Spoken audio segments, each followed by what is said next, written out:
Picture a boy, 12 years old, sitting in a dark church in a small Austrian town, staring up at a stone archway carved with the words, "In hoc signo vinces." In this sign, you shall conquer. He doesn't know it yet. Nobody does. But something is already forming inside him. A hunger, a wound, a need so vast and so broken that within 50 years it will swallow entire nations whole. His name is Adolf Hitler.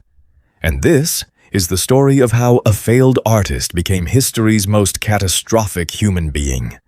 Part 1. The Boy Nobody Saw Coming. He was born on April 20th, 1889 in Braunau am Inn, a quiet little border town between Austria and Germany, the kind of place where nothing is supposed to happen. His father, Alois, was a customs official, a strict, domineering man who had already fathered children by 2 previous women before marrying Adolf's mother, Clara. By all accounts, Alois was cold, distant, the kind of father who demanded without ever giving. Clara was the opposite. She loved Adolf almost desperately, the kind of love that overcompensates for something missing. And something was missing. 3 of her children had died before Adolf survived infancy, so she poured everything into this boy. 2 forces, pulling in opposite directions. An iron-fisted father who beat him, a mother who worshipped him.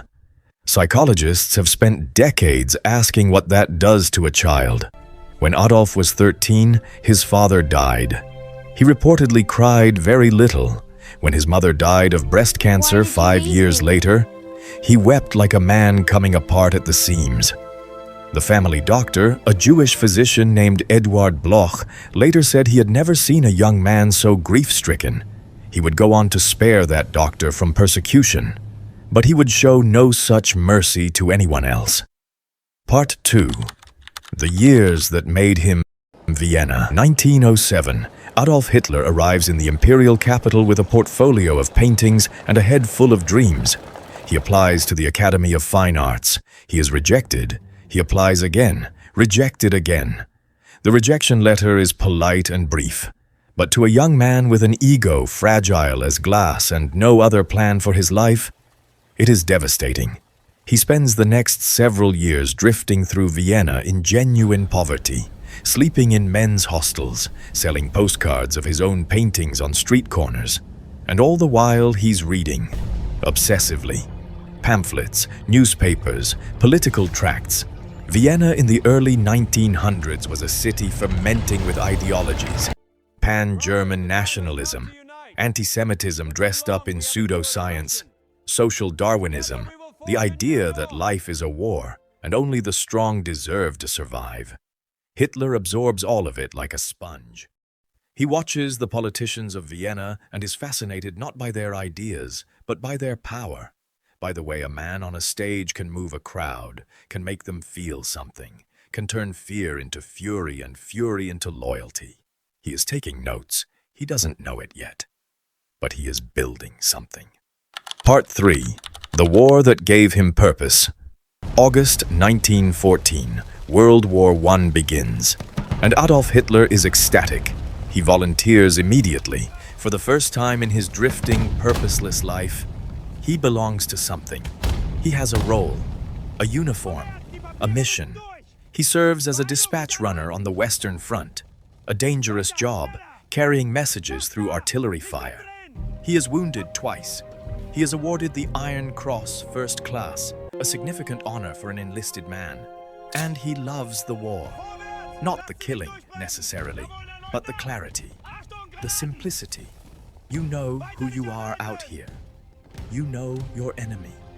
Then, November 1918, Germany surrenders. Hitler is in a military hospital, temporarily blinded by a mustard gas attack. A pastor enters the ward. He tells them Germany has lost. The Kaiser has abdicated. It's over. Hitler later wrote that he wept, that in that moment, something inside him decided. He would later call it his political awakening, the humiliation of defeat, the chaos back home, the economic ruin, the Treaty of Versailles, which stripped Germany of territory, demanded crippling reparations and placed the entire blame for the war squarely on German shoulders. It is fertile soil for resentment, and Adolf Hitler was born to plant in it. Part 4. The Rise Munich, the early 1920s, beer halls and broken men. Germany is in freefall. Inflation so severe that people wheel money in barrows to buy bread. Veterans humiliated. National pride shattered. Hitler joins a tiny political party, the German Workers' Party. Within months, he takes it over, renames it, reshapes it in his own image. And then people discover what he can do in a room.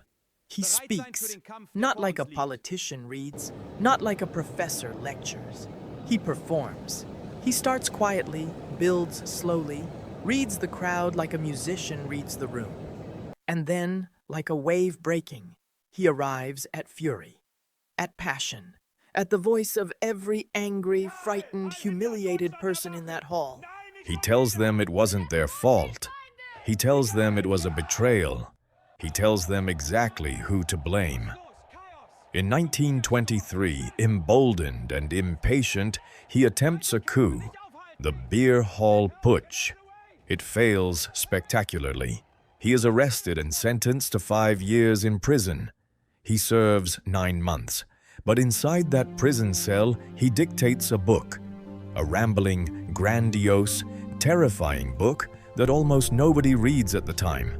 He calls it Mein Kampf, My Struggle. In it, he writes down everything, every plan, every hatred, every intention. The world is given a roadmap to what is coming. Almost nobody believes him. Part 5. The Seizure of Power, 1929. The Great Depression hits the world like a hammer. Suddenly, Adolf Hitler's message finds new ears. Millions of unemployed Germans, desperate farmers, terrified middle-class families watching their savings dissolve overnight. He offers them certainty in an uncertain world. He offers them someone to blame and someone to follow. January 30th, 1933. Adolf Hitler is appointed Chancellor of Germany. It took him 10 years from beer halls to the highest office in the land. And once inside, he never looked back. Within weeks, the Reichstag, the German parliament, burns under mysterious circumstances. Hitler uses it to declare an emergency, suspends civil liberties, arrests opponents. By summer, Germany is a one-party state. The transformation is so fast it stuns the world. And yet, and this is the part that should haunt us most ordinary Germans didn't feel the walls closing. They felt the economy recovering. They felt national pride returning. They felt safe. The price of that feeling would be paid by others. Part 6. The Machinery of Hatred. What followed was not the explosion of a madman's rage. It was something far more terrifying, systematic. The Nuremberg laws of 1935 stripped Jewish Germans of citizenship. Signs appeared, doors closed, jobs vanished. Kristallnacht, the night of broken glass, November 1938. Synagogues burned across Germany and Austria. Jewish businesses shattered. 30,000 Jewish men arrested in a single night. And still, the world watched, debated, appeased. Hitler read every concession as confirmation that he was unstoppable, that history had chosen him. September 1939. Germany invades Poland. World War II begins. What followed over the next 6 years is almost impossible to hold inside a human mind. The invasion of France, the bombing of Britain, the betrayal and invasion of the Soviet Union, the largest land battle in human history, millions of soldiers dying in mud and snow, and running alongside all of it, hidden from most of the world, the final solution. 6 million Jewish men, women, and children murdered, not in the chaos of battle, in cold, calculated, industrialized mass killing. The Holocaust is the point at which language reaches its limit, where statistics collapse under their own weight, where we must stop and simply hold what human beings did to other human beings, and ask how. The answer lives in that boy in the church, in the angry young man rejected in Vienna, in the wounded veteran in the hospital ward, in the speaker who learned to turn a room's fear into fire. Evil doesn't always announce itself with horns and red eyes. Sometimes it comes in a uniform, with a vision, and a crowd that desperately wants to believe. Part 7. The End. By 1944, the war was turning. D-Day, the liberation of Paris, Soviet forces pushing from the east. In the Reich that was supposed to last 1,000 years was crumbling in under 12. Hitler retreated deeper into his bunker beneath Berlin. Those who knew him described a man physically destroyed, trembling hands, a stooped frame, raging in paranoia. He had always been volatile. Now he was unraveling. He ordered armies that no longer existed to hold positions that had already fallen. He accused his generals of treason. He trusted no one.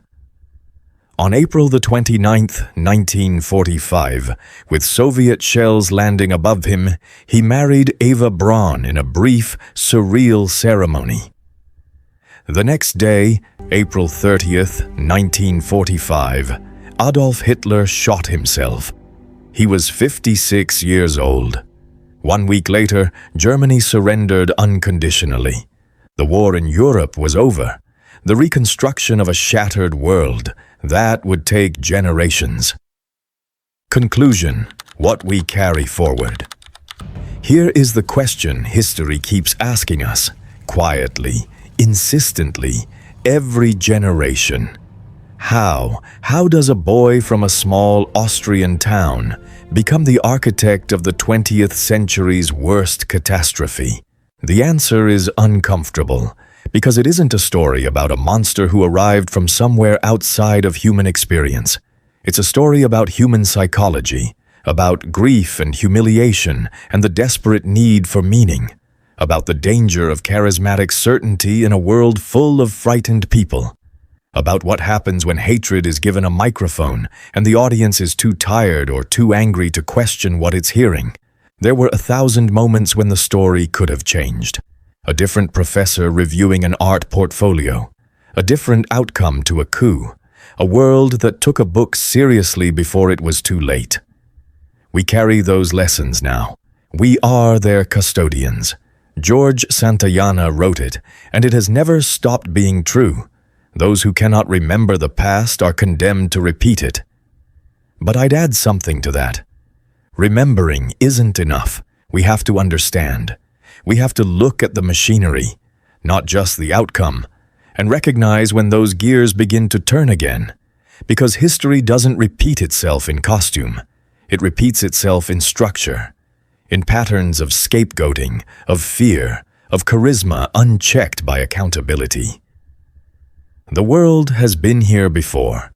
The question is whether we're paying attention. If this story made you think, made you feel the weight of history, then consider subscribing. Because this channel exists to tell the stories the world needs to remember.